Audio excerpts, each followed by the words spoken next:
Depois de tudo que você faz para seu modelo 3D ficar perfeito dentro do software e você renderiza, chega então o momento que você tem que dar o toque final nele, né? E é nesse momento que você vai trabalhar na pós-produção. Fala pessoal, aqui é o Augusto e neste vídeo eu vou falar para você sobre os segredos da pós-produção, como que você faz para deixar o seu trabalho ainda mais bonito depois que ele já saiu ali do seu renderizador 3D, tá?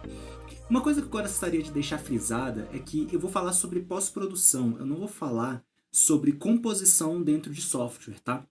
É muito comum você achar na internet o pessoal que tira um render extremamente cru, sabe, do software 3D, basicamente sem céu, sem cores, ele basicamente tira uma imagem, né, de um 3D ultra simples e ele faz a produção inteira da parte realista dentro do software de edição de imagem, tá?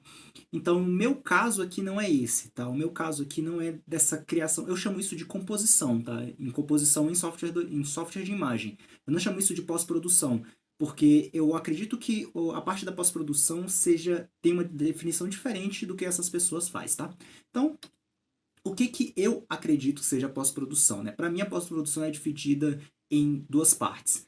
Ela é a etapa do processo onde você vai adicionar mais imperfeições de câmeras, tá? Das câmeras do mundo real, para trazer fidelidade para a tua cena.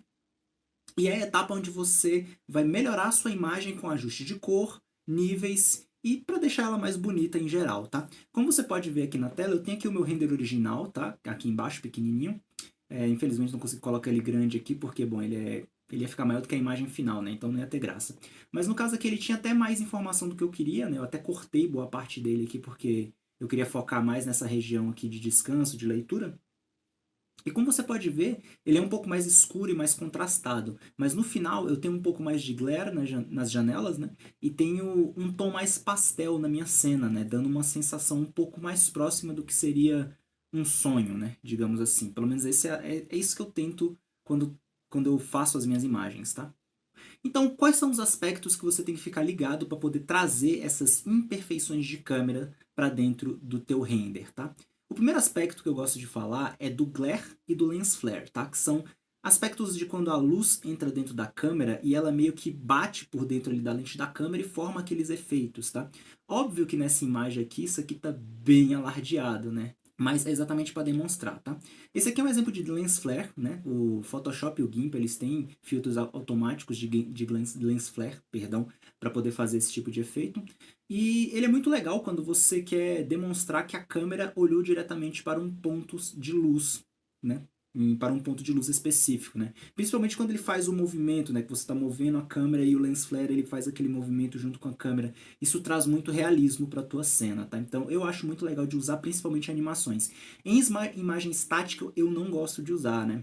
No Blender, né, você tem a possibilidade de fazer a pós-produção utilizando uma aba chamada Compositing, né, que é onde você pode fazer a composição da tua cena e você tem vários nodes, né, parecido com os nodes que você utiliza para fazer os shaders, onde você pode fazer a pós-produção do teu trabalho, tá? Eu gosto de fazer boa parte da minha pós-produção dentro do Blender e só tiro de dentro do Blender para fazer realmente ajustes finos, né, como coisa que eu preciso de brush, alguma coisa do tipo, né, porque o Blender ele não tem um sistema de brushes, né? E também não tem um sistema de camadas na hora de você fazer a sua imagem, né? Então, quando você precisa fazer um ajuste mais fino, né, que não seja tão global, é mais interessante você trazer para um software externo. Mas ele já dá bastante ferramentas para você fazer muita coisa dentro dele, tá?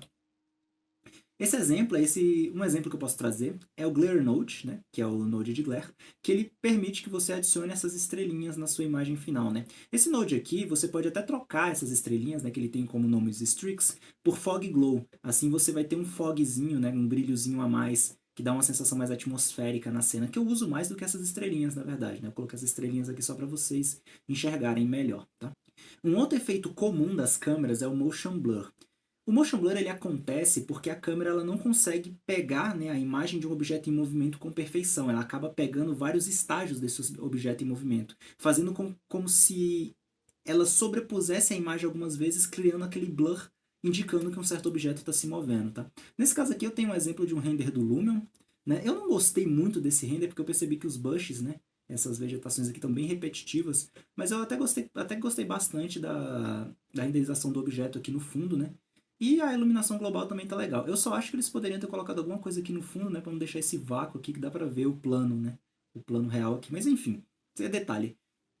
O que eu tô querendo falar é que quando você tem o efeito de motion blur, né, dá a sensação de que os carros estão passando pela pista. Então, pra gente que mexe com arquitetura e renders, né, de arquitetura em geral, isso é muito interessante, as pessoas fazem muito isso, tá?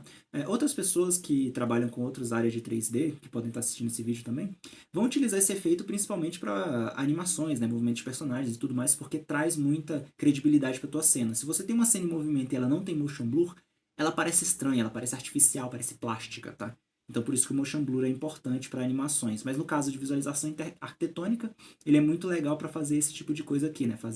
Fazer parecer que carros, objetos, pessoas estão passando, né? Estão atravessando, trazer movimento para dentro da imagem estática.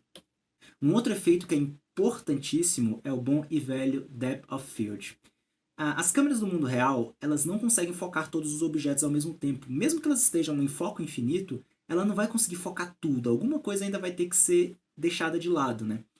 Então, no caso, você pode estar utilizando o Depth of Field exatamente para criar essa sensação de profundidade, porque alguma coisa focada está mais perto e alguma coisa desfocada está mais longe, ou vice-versa.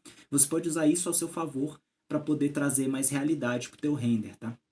Aqui eu tenho um exemplo do meu render da macaquinha, ele tava rodando em tempo real no Eevee, tá? Eu posso até mostrar ele para vocês aqui rapidinho, né? Que ele tá aqui, ó, em tempo real aqui, rodando dentro do Blender, como você pode ver. E aqui ele tá sem o Depth of Field, tá? Então tá sem nenhum efeito de câmera.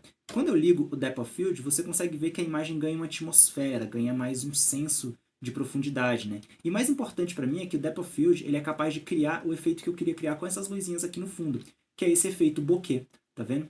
Quando você tem o Depth of Field, você consegue fazer o efeito bokeh dentro da tua cena, né? Que é esse efeito aqui que dá quando a luz está desfocada longe da cena, criando essas luzinhas de Natal, por assim dizer.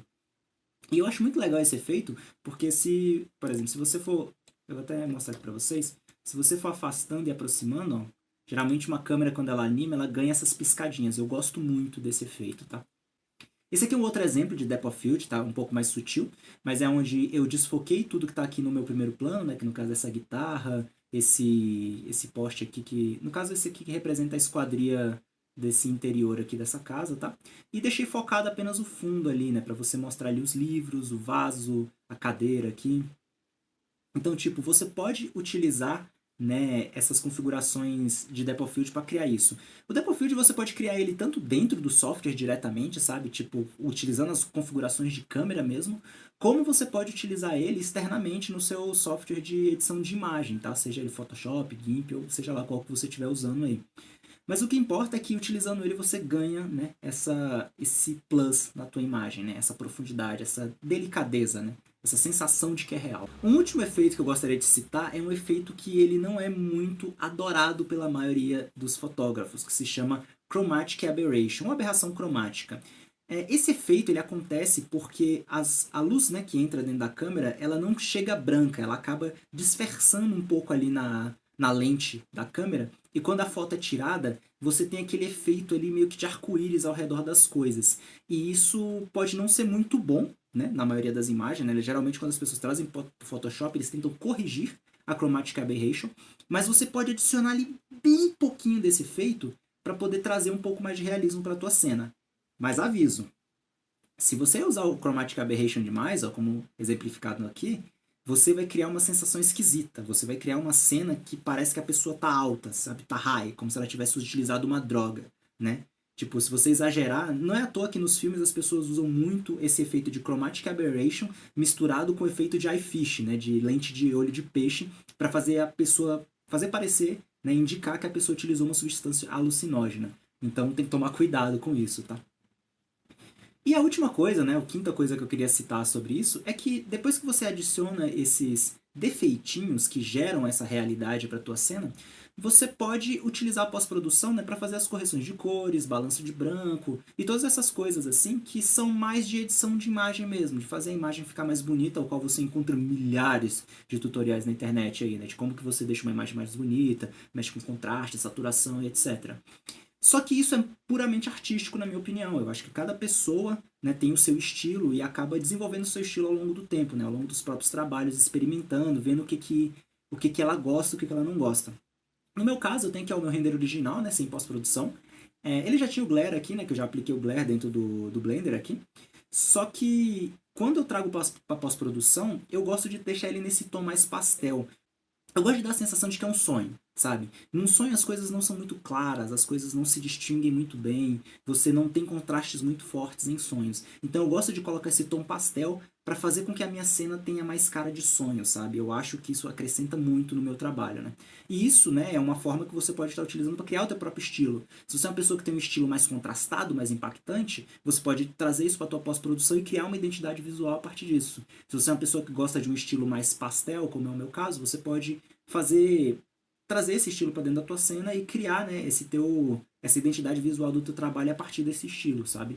Então, pessoal, é isso. Essas eram as dicas que eu iria trazer para vocês. E, mais uma vez, o meu jabá aí na tela. Não vou nem comentar, que vocês já devem estar injuriados aí do meu jabá ao final de todos os meus vídeos. Então, pessoal, é isso. Muito obrigado por você que assistiu essa minissérie de vídeos. Tá? Eu espero que eu tenha conseguido compartilhar uma quantidade boa de conhecimento contigo. O meu curso de Blender para arquitetura interior está linkado aí na descrição. O cupom de desconto de lançamento dele ainda está ativo, tá? O cupom de desconto de lançamento dele vai durar pelo menos 2 semanas aí, então você vai estar podendo utilizar ele.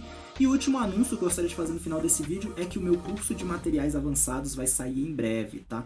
E que todos os meus alunos do meu curso de Blender para maquete eletrônica vão receber esse curso gratuitamente, tá? Então é isso, pessoal. Muito obrigado. Espero que você tenha aprendido alguma coisa e eu te vejo no nosso próximo vídeo. Até mais.